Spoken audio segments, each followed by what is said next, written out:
Hello friends, I am Parvinder Randhawa. आप देख रहे हो मेरा यूट्यूब चैनल परविंदर रंधावा गुरु। ये वीडियो हिंदी में है जो मैंने सीरीज़ कंटिन्यू कर रखी है। जैसे कि पुरानी वीडियोस अपलोड हुई हैं, मैंने रीडिंग की वीडियो बना रहा हूँ रेगुलर। कैम्ब्रिज 17 की मैंने लिया हुआ है टास्क। कैम्ब्रिज 17 आइल्स की जो बुक है उसका टास्क लिया हुआ है। एकेडमिक की ये बुक है। Reading passage 3 test 1 to catch a king, जो स्क्रीन पर आपके सामने है। इसमें हमने ऑलमोस्ट सारे क्वेश्चंस कर लिए थे, सिर्फ 4 हमारे पेंडिंग हैं। सबसे पहले हमने 27 से 31 किया था, जिसमें ये आपके सामने फॉर्मेट है कि हमने इस समरी को कंप्लीट किया। उसके बाद हमने इसके बैक पे जो था शीट पे MCQs थे जो कि 36 to 40 थे, इनको हमने कंप्लीट किया। जब हमने ये सारा वर्क कर लिया, इसका मतलब हमने ऑलमोस्ट ये जो पैसेज है सारा रीड कर रखा है, राइट। अगर आपको इसका पुरानी वीडियोस हैं, अगर आप रीडिंग प्लेलिस्ट में जाएंगे तो आपको सारे वीडियोस स्टेप बाय स्टेप मिलेंगे जब आप उसको देखेंगे, राइट, रिसेंट करके।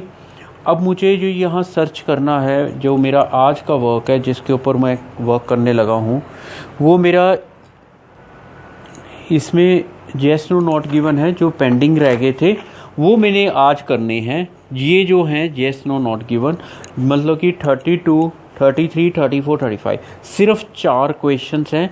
ये वीडियो सारी की सारी हिंदी में है। इसमें बिल्कुल भी मतलब कि हम लोगों ने इंग्लिश ट्राई करेंगे कि जो भी रिटन है उसी के अलावा हम लोग ना यूज़ करें, ताकि आपको इस वीडियो में इसकी अंडरस्टैंडिंग अच्छी हो। Yes no not given. एक चीज़ मैं आपको पहले बता दूं, मैंने पुरानी वीडियोस में भी बताया है कि जो ट्रू फॉल्स नॉट गिवन है या येस नो नॉट गिवन है, इन दोनों में क्या डिफरेंस है। जो येस नो होता है, देखो इन्होंने क्लियर किया हुआ है, if the statement agrees with the claims of the writer, कि राइटर के बात पे एग्री हो रही है तो येस देना भाई। अगर राइटर को खिलाफ चल रही है, ये कॉन्ट्राडिक्ट का मतलब खिलाफ होता है, तो आपने नो देना। अगर इसमें आपको पता नहीं लग रहा कि राइटर क्या सोच रहा है तो आपने नोट गिवन देना। जो आपके ट्रू फॉल्स होते हैं उन पे आपने एक बात ध्यान रखनी कि वो हमेशा फैक्ट्स के ऊपर होते हैं, राइट। तो यही इन दोनों में मेन डिफरेंस है। उसमें राइटर का रोल ट्रू फॉल्स में नहीं होता, येस नो में राइटर का रोल होता है। एक तो ये बात। दूसरा, जब आप आंसर लिखेंगे, मान लो 32 का कोई भी आंसर है, सपोज करो, राइट, तो आपने कैप्स में लिखना है। जिसका भी कोई आंसर हो, आपने स्मॉल में नहीं लिखना। ये बात आप नोट कर लो। अगर आप स्मॉल में लिखा है तो हो सकता है वहाँ आपको प्रॉब्लम आ जाए। प्लीज़ रिमेंबर दिस थिंग, क्योंकि उन्होंने स्पेशल ये कैपिटल लेटर्स में लिखा है, जिसको हम अपर केस भी कहते हैं, राइट। तो अब जैसे 32 हम लोग स्टार्ट कर रहे हैं, तो जिनकी मतलब पहले मैं ट्राई करूँगा कि मैं आपको समझाऊं, फिर हम उसके अकॉर्डिंग इसको सॉल्व करें। Okay dear. अब 32 में जो हम लोग वर्क कर रहे हैं, Charles chose Pepys for the task because he consider him to be trustworthy, right. तो उसने इस पर्सन को सिलेक्ट किया कि वो समझता था कोई भी जो भी टास्क दिया उसको, क्योंकि ये बंदा, बिकॉज ही कंसीडर्ड हिम, कि ये जो पर्सन है, राइट, जिसका नेम पेप्स है, ये जो पेप्स है इसको ट्रस्टवर्दी है, उसके विश्वास के लायक है, राइट। ये मेरा आ गया। अब जैसे कि मैंने आपसे पहले ही ये सारी शीट कर रखी है, वही शीट मैं यूज़ कर रहा हूँ। मुझे ना तो यहाँ पे इसका नाम मिला ना यहाँ पे मिला, तो ये मेरा एरिया जो है, ये मेरा कॉलम जो है, ये मैं बाईपास कर रहा हूँ। इसके बाद देखो, यहाँ से मैं स्टार्ट कर रहा हूँ। After his restoration as king, the 50-year-old Charles II requested a meeting with the writer and diarist Samuel Pepys, right। तो ये यहाँ पे वर्ड आ गया मेरे सामने कि इसने उसके साथ मीटिंग करी है। मैं इसकी हिंदी कर देता हूँ, जस्ट वेट। तो मैं इसकी हिंदी करता हूँ।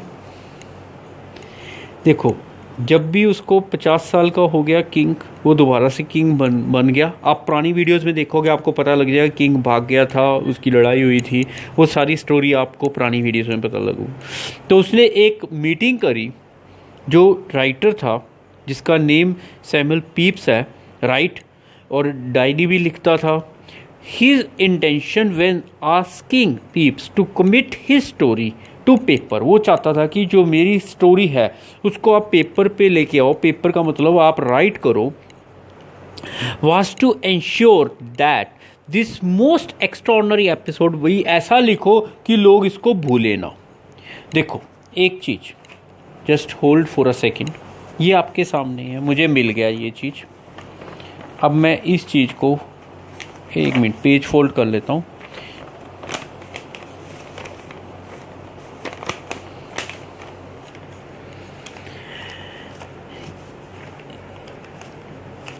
ये क्रॉस हो गया मेरा।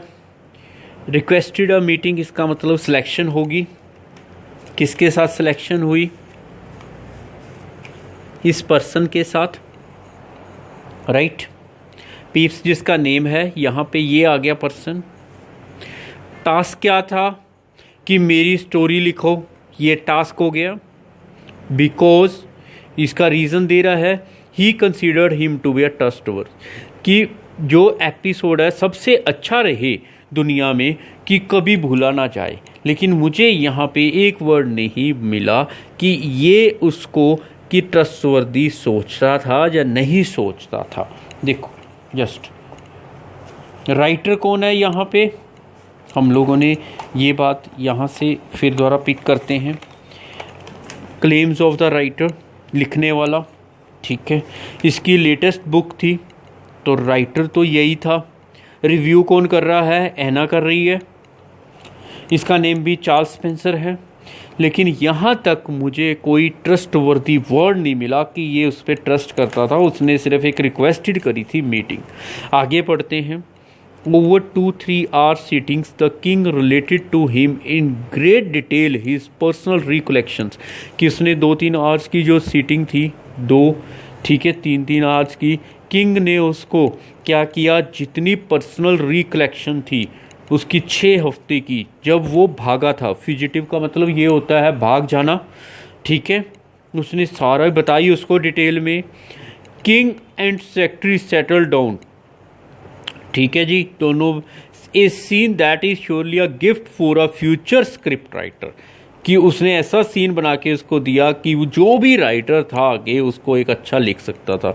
उसके बाद ये right, Charles commenced his story, commence right after the battle was, तो उसने अपनी स्टोरी को वहाँ से आगे लेके गया।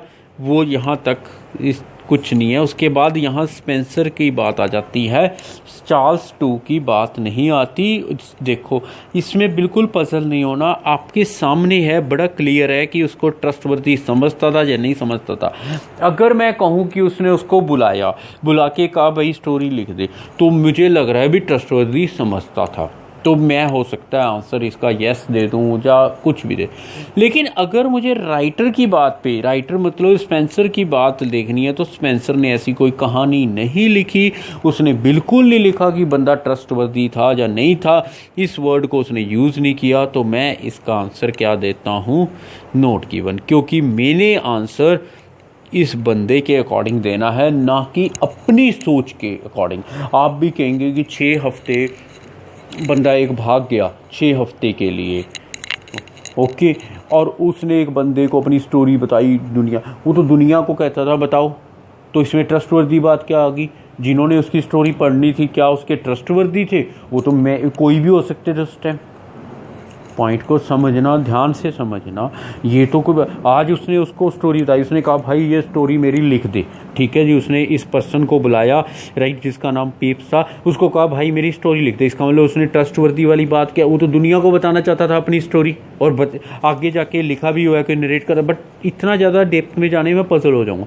यहाँ ट्रस्टवर्दी वर्ड नहीं है, वो ट्रस्टवर्दी, आपने अपनी सोच को मार दो, इस बंदे की सोच को चलो जो यहाँ का राइटर है, तो आपका आंसर ठीक हो जाएगा। इसके बाद आता हूँ मैं अगले पे, जो मेरा 33rd है। चार्ल्स ने जो पर्सनल रिकलेक्शन करी थी एस्केप की, उसमें पूरा डिटेल नहीं था।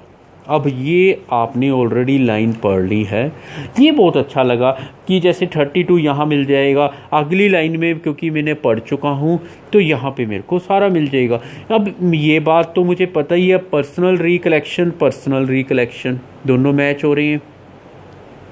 एस्केप मेरा फ्यूजिटिव वर्ड बन रहा है, राइट। वो तो ग्रेट डिटेल में बता रहा है और ये कह रहा है कि डिटेल पूरी नहीं दे रहा। बात चार्ल्स की चल रही है, सारा कुछ मैच हो रहा है, सिर्फ एक वर्ड जो उल्टा लिखा हुआ है, यहाँ पे लैक लिख दिया, यहाँ पे ग्रेट डिटेल लिख दिया, तो आंसर आपका क्या आएगा? नो। बहुत क्लियर है। मतलब इसका जब मुझे पता लग गया कि मेरा आंसर यहाँ पे है, मुझे लोकेशन पता लग गई, जैसे ही मुझे लोकेशन ट्रैक होगी तो मैंने जब लाइन पढ़ी तो पर्सनल रिकलेक्शन में मैच कर सकता हूँ, राइट। आगे जाता है, Charles indicated to Pepys that he had planned his escape before the battle. अब मुझे ये यहाँ से मिला है तो मैं यहीं पढ़ता हूँ कि कोशिश करूँ मेरा आंसर क्या बता यहीं मिल जाए, मैं एकदम नीचे क्यों भागूं। लेट मी ट्राई हियर, क्योंकि ये सारी स्टोरी जो ये पैरा है, जो पैराग्राफ है, ये इसके पर्सन के ऊपर लिखा हुआ है। As the king and secretary settle down a scene that is surely a gift for the future script writer, Charles commenced his story after the battle was so absolutely, कि वो हार चुका था। बैटल हारने के बाद, ध्यान देना, बियॉन्ड होप ऑफ रिकवरी, कि अब मैं नहीं जीत सकता, रिकवर नहीं कर सकता उस बैटल को। I began to think best way of saving, कि मैं भाग जाऊँ। सेव कैसे होएगा? भागेगा तो ही सेव होएगा ना, मैदान छोड़ के, ठीक है। तो ये चीज़ आ जाती है, पर्सन भागेगा तो सेव होएगा। चार्ल्स इंडिकेटेड टू पेप्स, उसने अपनी स्टोरी कमेंस करी, इंडिकेट किया पेप्स को। He had plan his escape before the battle, यहाँ पे कह रहा है बैटल से पहले, यहाँ पे कह रहा है आफ्टर द बैटल। तो कहाँ मैच हो रहा है? ये नोट गिवन तो है नहीं, बात पूरी कह दी उसने, प्लानिंग करी है तभी भागा ना वो। I began to think of the best way of saving, कि मैंने सोच लिया कि मैंने भागना है, ठीक है। इस पैरे में साफ लिखा है कि 6 हफ्ते के लिए भाग गया था और जो सैनिक थे उसके पीछे लग गए थे। तो यहाँ पे वो कह रहा है कि मैंने प्लान पहले ही कर लिया था, यहाँ पे कह रहा है आफ्टर। तो आंसर क्या आएगा आपका? नो। अब आपको इजी लगेगा। इजी क्यों लगेगा? क्योंकि आपने ऑलरेडी पकड़ लिया। तो मैंने जो टेक्निक अपनाई, जैसे जैसे मैंने वीडियो बनाई, मैं बाद में बताता हूँ 35th करने के बाद मैंने ऐसा क्यों किया। The inclusion of Charles account is a positive aspect of the book, ठीक है, कि ये बुक में जो उसने लिखा ये पॉजिटिव है। बुक तभी ही चली जब बुक बहुत ज़्यादा अच्छी पब्लिश हुई, बहुत ज़्यादा डिमांड में रही। One of the joys of the Spencer book, की क्या खासियत थी उसकी? A result not least of it use of Charles to own narrative as well as those of his supporters, कि उसने चार्ल्स 2 का अपना नरेशन जो उसने बयान किया, उसके सपोर्टर्स ने बयान किया कि वो 6 हफ्ते कैसे भागे, कहाँ लुके, क्या किया, वॉट एवर में भी कहाँ छुपे। Is just how close the reader gets, कि रीडर बिल्कुल ऐसे लगता है कि मैं तो उसके साथ हूँ, ठीक है। तो इसका मतलब one of the joys of Spencer book, कि उसकी खुशी यही थी कि रिजल्ट नॉट लीस्ट, कि उसका रिजल्ट इसीलिए मिला कि उसने उन पूरी की पूरी कहानी को इस तरह बयान किया, इस तरह अपनी बुक में लिखा कि जैसे लोगों को लगा कि हमारे साथ ऐसे हो रहा है। तो inclusion of is a positive aspect, तो ये आपका पॉजिटिव एस्पेक्ट हो गया कि जितना उसने चार्ल्स का अकाउंट मतलब चार्ल्स ऑन नरेटिव, ये दोनों मैच हो गए आपके। इंक्लूजन किया ही उसने। Positive aspect, joys of Spencer book, positive है, खुशी मिली उसे। तो ये 4 हमने अभी आपके सामने करे हैं, जिनके आंसर्स आपके बिल्कुल स्क्रीन पर हैं। और ये जो हैं क्वेश्चंस आप खुद भी ट्राई कर सकते हो, you can try by yourself. तो आपको पहले ट्राई करो फिर वीडियो देख लेना, ये आपके ऊपर है। पहले वीडियो देखो फिर ट्राई करो, it depends on you, right. तो ये आपका 32, 33, 34, 35 4 क्वेश्चंस मैंने सॉल्व किए। सो रिमेंबर दिस थिंग, ठीक है जी। तो ये वीडियो इस सिर्फ येस नो से रिलेटेड थी, इसका यही पार्ट रह गया था जो मैंने पूरा कर दिया, राइट। ये दोबारा बता रहा हूँ, कैम्ब्रिज 17 है, test 1 reading passage 3, right. Cambridge IELTS 17 जो बुक का नेम है, ये वो बुक है, राइट। सो ये आपने YouTube चैनल देख रहे हैं परविंदर रंधावा गुरु। प्लीज़ लाइक करें, शेयर करें, कमेंट करें, थैंक्स का बटन दबाएं, राइट। ये one of the unique and the best channels है। So that's all in this video. Thanks for watching this video.